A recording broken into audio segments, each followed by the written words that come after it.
యోగి ఆదిత్యనాథ్. ఈయన పేరు వినని వారు చాలా అరుదుగా కనిపిస్తారు. ఈయన 1972 జూన్ 5న జన్మించారు. చిన్ననాటి నుంచే హిందూ సిద్ధాంతాల వైపు ఆకర్షితులయ్యారు. ఈ క్రమంలోనే బీజేపీ ద్వారా రాజకీయాల్లోకి ప్రవేశించారు.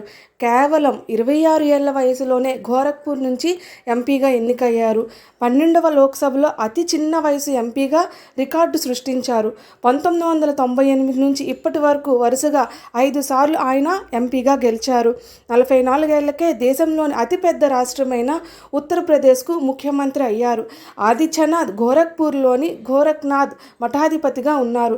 తన గురువు మహంత్ ఆదిత్యనాథ్ స్థానంలో ఆయన ఈ బాధ్యతలు చేపట్టారు. హిందుత్వ సిద్ధాంతాలను ప్రచారం చేస్తూ యోగిగా మారారు. 2007లో గోరఖ్పూర్లో జరిగిన అల్లర్లో ఓ హిందూ బాలుడు మృతి చెందాడు. దీంతో నిషిద్ధజ్ఞాలు కాదని ఆందోళన నిర్వహించారు. సూర్య నమస్కారాలను చేయడం యోగాభ్యాసంలో భాగమని గట్టిగా వాదించారు.